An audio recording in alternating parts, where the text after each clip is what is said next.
안녕하세요. 배신의 장미입니다. 오늘의 와글와글 사연 시작하겠습니다. 조언을 얻고자 몇 자 적습니다. 결혼 13년 차, 자녀 1명, 그리고 시부모님과 같이 살고 있습니다. 결론은 시어머니가 매월 용돈으로 50만 원씩 더 달라는 건데 주기 싫고 줄 형편도 안 되는데 신랑은 어떻게 하겠냐며 드리자고 합니다. 이해를 돕고자 그간의 결혼 생활을 간략하게 말씀드리겠습니다. 결혼할 당시 시댁 친정 도움 없이 전세로 시작했습니다.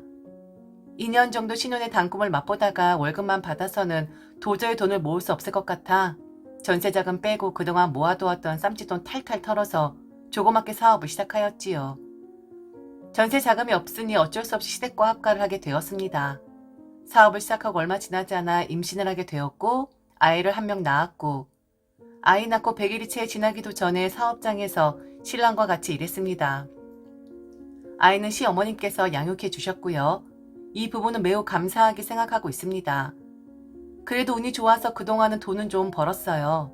시댁의 생활비로 매달 200만 원씩 드리고 있고 생활비와는 별개로 어머님 용돈으로 50만 원씩 드리고 있었습니다. 물론 생활비 외에 각종 생활용품을 비롯해 명절, 시장 보는 돈, 김장철 재료비, 시부모님 여행경비 등등도 꾸준히 지출하였습니다. 자식 맡겨놓은 죄인이니까요. 그렇게 10년을 살았습니다. 그동안 모은 돈으로 충분히 분갈할 수도 있었으나 시부모님과 크게 부딪히는 일도 없었고 종종 시어머님과 트러블은 있었지만 참을만 했었기에 게다가 돈맛을 알아버려서 분가보다 사업 확장에 총력을 다했습니다.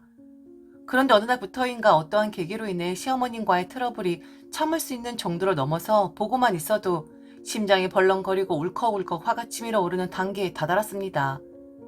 분가를 하고자 하였으나 경기 침체로 인하여 돈이 없고 제가 제 발등 찍은 거겠죠. 그동안 모은 돈으로 산 아파트를 전세 줬는데 전세금을 빼줄 돈이 없음. 물론 아파트 담보대출도 받아서 더 이상 대출 받을 수도 없음. 집이 있어서 전세자금 대출도 어렵고 소득이 많이 잡혀있어 임대 아파트 신청도 불가한 상태입니다. 사업장을 내놓았으나 매매가 이루어지지 않고 만일 사업장 매매만 이루어지면 바로 분가할 생각인데 그러는 와중에 시어머니가 생활비 외에 매달 드리는 50만 원이 적다고 100만 원씩 달라고 하십니다. 요즘 우리 부부도 너무 힘이 들어 생활비를 조금 줄여서 드리고자 말씀드렸는데 아버님께 그 말씀 드린 지 하루 만에 어머님이 100만 원씩 달라고 하는 거였습니다. 그래서 저희도 요즘 너무 힘들다고 경기 좀 좋아지고 매출 좀 올라가면 생각해 보겠다고 말씀드렸더니 아이 앞으로 들어가는 교육비나 보험료를 줄이라고 하십니다. 아이에게 들어가는 비용을 줄이라니요. 이게 말이 됩니까? 참고로 아이가 3년 전 크게 아파 현재 보험을 가입할 수 있는 상황이 아닙니다. 그래서 우리 부부도 경기가 어려워 기본적인 암보험과 실손보험만 빼고 다 해약했지만 아무리 힘들어도 아이 보험만은 꿋꿋이 지켜나가고 있었죠. 그리고 교육비도요. 부모가 왜 열심히 일을 하겠습니까? 다 내 자식 잘 한번 키워보겠다는 마음으로 그리 열심히 사는 거 아니겠습니까? 내가 항상 일을 하기 때문에 아이와 함께할 시간이 절대적으로 부족한 상황이었고 하교 후 집에서 매일 만화나 보고 게임만 하게 할 수 없는 노릇이고 그렇다고 어머님 아버님이 아이의 학습을 도와줄 수 있는 능력도 안 되십니다. 그래서 교육 지책으로 생각한 게 공부방이었죠. 공부방을 보내지 말고 아이 보험 해약해서 시어머님 용돈으로 50만 원씩을 더 달라고 하시는 거였습니다. 시어머님이 한 손가락 하시기에 신랑은 사업장 화재보험을 해약하고 어머님 뜻에 따르자고 하는데 그렇게 하기 싫더라고요. 적립성 화재보험으로 매월 55만 원씩 붙고 있는 걸 해약하고 소멸성으로 재가입하자는 이야기입니다. 모르겠습니다. 시어머님께 그동안 드리던 50만 원도 어렵다고 안 드리고 나 배째라 할까 생각 중입니다. 처음엔 조언을 얻고자 써내려 갔는데 생각해보니 무슨 조언을 해주실 수 있겠어요. 이혼해라, 분가해라, 그 정도. 이혼은 하기 싫고 분가는 지금 당장은 아니지만 꼭 할 건데 하소연만 하게 되었네요. 열받아 주저리 써내려가서 내가 하고자 했던 말을 제대로 했나도 모르겠고 아무튼 지금 엄청 짜증나고 있습니다. 후기도 있거든요. 들려드리겠습니다. 위와 같은 일이 있었고 신랑이 어머니께 용돈을 더 드리지 못하겠다고 정중히 거절했습니다. 분가 이야기는 꾸준히 나왔었던 건데 용돈 더 드리는 거 거절하면서 신랑이 분가에 대해서 한 번 더 말씀드렸고요. 좋게 해결된 줄 알았고 해결 안 될 것도 없다고 생각했었고 크게 문제 될 거 없다고 생각했습니다. 아이 보험을 해약해서 용돈을 더 받으시겠다는 것 자체가 있을 수 없는 일 아닌가? 라는 생각이 지배적이었으니까요. 근데 시어머님이 삐지셨어요. 저한테만 말도 안 하고 투명인간 취급하십니다. 웃깁니다. 애들도 아니고. 저 처음에 많이 벌지 못해 어머니 원하시는 만큼 용돈 드리지 못해 죄송하다 말씀드렸고 그 이상 드릴 말씀도 없었는데 어머님은 제가 술 한잔 하면서 좋게 풀어갈 수 있는 문제를 뒤에서 신랑한테 어머님 용돈 못 올려드리게 조종했다고 생각하시나 봅니다.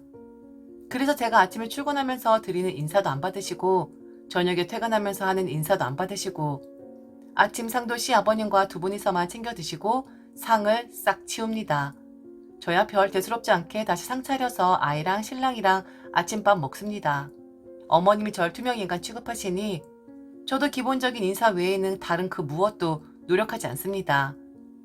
추석날 친지분들이 오셨는데 어머님이 제 뒷담화를 하신 것 같습니다. 작은 아버님께서 저를 부르시더니 하시는 말씀이 묻지도 따지지도 않고 그래도 어른인데 어쩌겠냐고 안 보고 살 것도 아니고 그냥 네가 죄송하다고 하고 굽히고 들어가라고 말씀하시네요. 저 싫다고 했습니다. 전 제가 뭘 잘못했는지도 모르겠고 뭘 잘못했다고 해야 하는지도 모르겠다고 말씀드렸습니다. 작은 아버님은 어머님 성격이 무난하지 않다고 말씀하시면서도 제가 얼마나 힘들었을지 안다고 말씀하시면서도 어머님이 어른이니까 저보고 참고 굽히고 들어가랍니다. 그러기 싫은데 말이죠. 온 가족이 이제 저를 못된 며느리로 생각하나 봅니다. 며느리가 시어머니 비위도 하나 못 맞추고 집안 시끄럽게 한다고 생각하나 봅니다. 신랑은 제가 하기 싫으면 하지 말라고 해요. 자기도 어머님이 이해가 안 된다고 합니다. 돈이 왼수라고도 하고요. 그래도 아들이니 속으론 그냥 제가 굽히고 들어가길 바라겠지만 신랑이 보기에도 제가 뭘 잘못했다고 빌어야 하는 건지 모르겠으니 싫으면 하지 말라고 합니다. 어머님이 이렇게 막무가내로 삐지신 게 한두 번이 아니기에 그동안 참았던 모든 일들이 한꺼번에 터진 것 마냥 지금 어머님이 보여주시는 행동들이 하나같이 치가 떨리기 싫습니다. 시간이 지나 어머님의 삐짐이 풀리시더라도 전 예전과 같이 어머님을 뵐 수 없을 것 같기도 합니다. 창피해서 어디 말도 못하고 그냥 주저리 떠들어 봅니다. 님들도 제가 어리니까 어머님이 어른이니까 제가 굽히고 들어가는 게 맞다고 생각하시나요? 댓글 한번 읽어볼까요? 첫 번째, 생활비 주던 거도 사업이 어려워졌다며 반토막 내서 드려야 정신 차리려나? 저도 시어머니가 있습니다. 돈 사고 치고 아들 가진 게 유세이신 분. 참 웃기게도 생활비 받는 거 당연하게 여기더라고요. 나는 뼈 빠지게 벌어서 주는 건데 난 어디 가서 돈을 그냥 막 주워 오는 줄 알더라고요. 그래서 이제 힘들어서 못 준다며 생활비, 경조사비 싹 다 끊어버렸습니다. 그랬더니 삐지고 말고 할 것도 없으시던데요. 알아서 굽히시던데. 돈으로 이러는 거 참 못된 짓인 거 알지만 말로 해서 안 통하면 내가 가진 무기를 휘두를 수밖에요. 생활비를 주지 말든지 반토막만 주든지 뭐라고 하시면 사업이 힘들어서 그렇다고 하시고 그동안 많이 들이지 않았냐고 당분간만 신세 진다면서 몇 달만 돈으로 좀 조여보세요. 당장 효과가 나타납니다. 전 그러고 나서 그 뒤론 딱 생활비만 드립니다. 한 달 50만 원. 경조사비, 용돈 일체 없어요. 돈 사고 처리만 두 건이나 했거든요. 두 번째, 님 시어머니 생활비 생각은 안 하고 다른 사람들한테 애 봐주면 보통 100만 원은 받는다는 소리 들은 듯. 님네 당장 분가할 거 아니면 생활비는 체크카드로 들여서 내역 다 확인하고 어려워져서 생활비 아껴야겠다며 체크카드에 돈 제한해서 넣어놓고 용돈을 올려줘 보셈. 그럼 용돈으로 생활비 쓰겠지 뭐. 재밌는 사연이라서 한번 가지고 와봤는데요. 좋다고도 한순간에 훅 가버리는 게 시어머니와 며느리 사이인 것 같아요. 처음엔 진심으로 감사드리는 마음이 있었던 것 같은데 참 안타까운 사연입니다. 저도 시어머니와 가끔 돈 문제로 부딪히는 경우들이 있는데 이게 며느리 입장에서도 시어머니 입장에서도 참 서로 껄끄러운 것 같아요. 의미 전달이 내 아들과는 정확히 될 텐데 시어머니와 며느리 사이에선 좋았던 의미 전달도 삐딱하게 들리는 경우들이 있거든요. 암튼 저는 사연자분이 투명인간 취급 당해도 상관없으시다면 그냥 지금처럼 밀고 나가시는 것도 좋을 것 같다는 생각이 듭니다. 그리고 얼른 분가를 하시기를 그래야 모든 게 해결이 되지 싶은데요. 듣고 싶습니다. 여러분들의 의견을요. 여러분들은 과연 어떻게 생각하시나요? 지금까지 들어주셔서 진심으로 감사합니다. 이상 배신의 장미 와글와글 사연이었습니다.